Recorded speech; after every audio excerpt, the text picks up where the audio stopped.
Hello guys, magandang gabi sa inyo lahat. Ito si Mike Padua at nandito ulit tayo sa pinaka-latest weather analysis na yung araw po ng Huwebes hanggang Sabado, Disyembre 28 hanggang 30, 2023. At ito po ang ating Tagalog version. And ito po ay pinaglilingkod sa inyo ng ating website, Typhoon2000.ph in partnership with Naga College Foundation, Aboitiz Power, Bank of the Philippine Islands, Avenue Plaza Hotel, ang lokal na gobyerno ng Naga City headed by our Honorable Mayor Nelson Legacion at ang ating Honorable Congressman Gabi Bordado ng 3rd District of Camarines Sur. At mukhang maganda po ang ating papalapit na New Year's Eve celebration. Tahimik po, wala po tayong inaasahan pong major weather system. Although may konting amihan sa may dulong hilagang Luzon, but it's not enough para mag-spoil ng ating panahon. May mga afternoon rain showers o thunderstorms pa rin pwedeng maganap sa Bicol, Eastern Visayas, Eastern Mindanao, hapon, pero hindi naman po siya padaan-daan lamang po siya, but generally maganda po ang ating panahon. Medyo mainit lang ng bahagya dahil po alam natin na mainit na po ang planeta at ating El Nino, yung strong El Nino ay patuloy pa rin. Ang rainfall for the month of December ay nasa below 100 millimeters lamang compared in last year na umawat po ng more than 500 millimeters dahil po may La Nina last year na yun, El Nino. So nakikita po natin yung dramatic na pagbaba ng mga pag-ulan at medyo tuyo po ang ating panahon compared in last year na mas grabe po ang mga ulan. At umpisa na natin ang update itong latest GraphSat sa araw po na ito hanggang bukas, Biyernes. At ito na po yung Amihan. At sa mga oras ito ay nag-retreat po ito sa may area po ng extreme northern Luzon at pahina ng pahina. Nagkakaroon po siya ng Monsoon Break at bumabalik na naman po ang Easterlies sa Kabikulan, may Maropa, Sulu Archipelago, Visayas at Silangang Mindanao. So may mga inaasahan pa rin tayong mga ulan, lalo na sa hapon ng gabi, panandalian lang naman po ito. But generally, overall, napakaganda po ang ating panahon. Okay? At wala po tayong natatanawan na sama ng panahon o bagyo na pwedeng mamuo sa loob ng 5 hanggang 10 araw. And into 2024, January, medyo okay pa po ang ating conditions panahon. At pasalamat po tayo sa buong may kapal na hindi marami po ang bagyo at halos napakaganda po ang last quarter po sa Pilipinas at wala pong major na super typhoon na naglandfall. Although nagbigay ng grabing ulan, yung bagyong Kabayan, at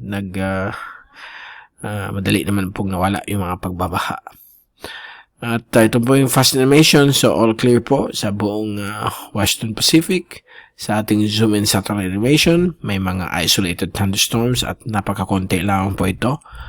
At wala masyadong activity except po dito sa may coastal waters po ng Cam Norte at Northern Quezon, may mga maliliit na thunderstorm. At dito rin po sa may portion po ng Misamis Oriental, may mga maliliit na thunderstorms. At dito rin po sa may eastern coastal areas po ng Davao region. So medyo okay po ang ating panahon.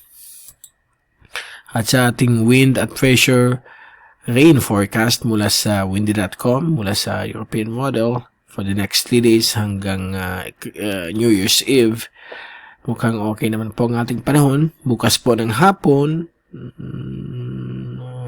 bukas muna ng umaga, okay? Friday, ay mukhang okay naman po ang ating weather conditions. May mga possible cloudiness lang at mga showers na posibleng magbibigay po ng mga ulan sa coastal waters po, coastal areas po ng Bicol, Eastern Visayas at northeastern or eastern Mindanao. Sa bandang hapon naman po ay medyo may mga showers din or possible thunderstorms na pwedeng maganap sa may area po ng Mindanao, Visayas, lalo na po sa may summer later area, portion ng Bicol region, may mga possible pong mga rain showers. At so far, hindi naman po siya magbibigay ng grabing mga bagsak ng ulan. At pagdating naman po ng December 30, Sabado, may mga inaasahan po tayong mga rain showers and thunderstorms dulot po ng hanging silanganin o yung Easterlies dito po sa may eastern coastal areas po ng Bicol region like Katamtaman, eastern Albay, eastern Sorsogon, dito rin po sa may Samak Leyte area, ibang portion po ng northern Cebu, Dinagat, Siargao Island, at coastal areas po ng Surigao provinces may mga possible po mga thunderstorms. Pagdating po ng December 31 ng morning, ay may mga inaasahan pa rin mga possible rain showers and thunderstorms sa may eastern coastal areas po ng Bicol like Katamtaman, eastern Albay at eastern Sorsogon. Gayon din po sa coastal areas po ng Samar provinces. At pagdating naman po ng hapon ng linggo, may mga isolated rain showers and thunderstorms pwedeng maganap sa mga iba't ibang bahagi po ng ating bansa tulad ng southern Tagalog provinces, Bicol, northern Samar, Panay, Negros, at Carga, Davao regions. May mga possible rain showers po yan o thunderstorms sa December 31 ng hapon. Although bagamat yung mga ulan, hindi man po alarming, magbibigay lang po itong mga much needed rainfall po sa mga farmlands. Okay? So far, yan po ating forecast sa panahon, sa ulan, at sa rainfall accumulation forecast for the next 3 days. Makikita po ninyo ang bulk ng ulan ay nakakoncentrated po dito sa may eastern coastal areas po ng Kabikulan, Tanduanes, eastern at northern Samar, eastern Leyte, at sa may Dinagat, Siargao Islands, at coastal areas po ng Surigao provinces. Okay? May mga isolated rain showers din o thunderstorms sa may coastal areas po ng northern Quezon, Mindoro Oriental, at northern portions ng Panay. So far, yan po ang 3-day rainfall accumulation forecast hanggang sa December 31 on New Year's Eve. Pagdating sa wave heights sa buong Pilipinas for the next 3 days, inaasahan po na sa 1.5 to 2 meters lamang po, light to moderate ang mga pag-alon. At hindi naman po siya mapanganib sa mga sasakyang pangdagat. Pagdating ng Friday, nasa 1.5 to 2 meters pa rin. Sa Sabado po, inaasahan po nating lalo po itong bababa sa 1.5 to 2 meters sa coastal areas po ng Luzon at Visayas facing the Pacific Ocean. At pagdating po ng linggo, Disyembre 31 or New Year's Eve, lalong bababa po ang wave heights. Nasa 1 to 1.5 o 1.6 meters na lamang po ang mga pag-alon sa coastal areas po ng Pilipinas facing the West Philippine Sea and the East Philippine Sea. Okay? But yung mga inland areas po ng Pilipinas, yung inland waters from Sulu Archipelago hanggang sa Visayan Sea, ay talagang napakatahimik. Okay? Kalmado, hanggang 0.5 meters lamang po ang taas ng alon po dito sa inland waters ng ating bansa. Okay? At bago tayo paalam, ito ang pinaka-latest global tropics hazards outlook from the Climate Prediction Center. Nilabas po nila ito kahapon, December 27, Wednesday. At for the next 2 to 3 weeks ay napaka-kalmado po ang bansang Pilipinas at ang Western Pacific.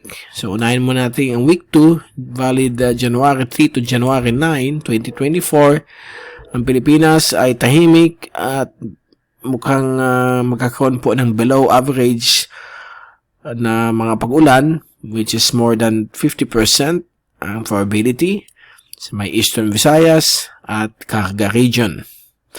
At pagdating naman po sa week 3, valid Enero 10 hanggang Enero 16, Patuloy pa rin po na kalmado po ang bansang Pilipinas. Wala masyado mga pag-ulan. At ang Eastern Visayas, nag-extend po na yun hanggang sa may Western at Central Visayas, kasama po ang Northern Mindanao, Caraga Region, at Zamboanga del Norte, ay magkakaroon po ng more than 50% probability of below average rainfall. So medyo tuyo po ang ating panahon sa susunod na 2 hanggang 3 linggo. At wala po tayo nakikita ang tropical cyclone formation o pagbuo ng mga bagyo.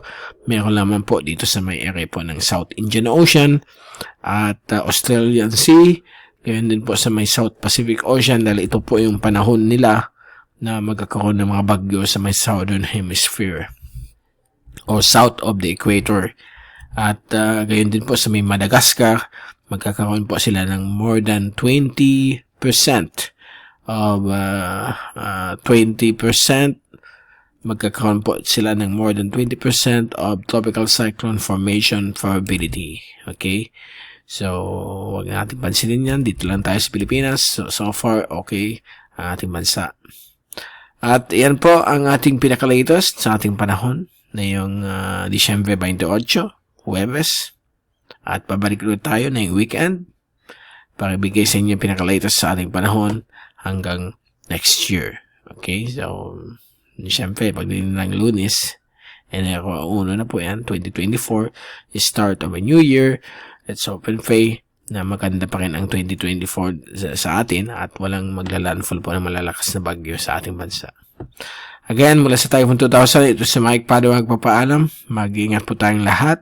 #WeatherWiser. Happy New Year sa inyong lahat. At maraming salamat po sa pagpunod nyo sa aking channel. God bless po sa inyong lahat.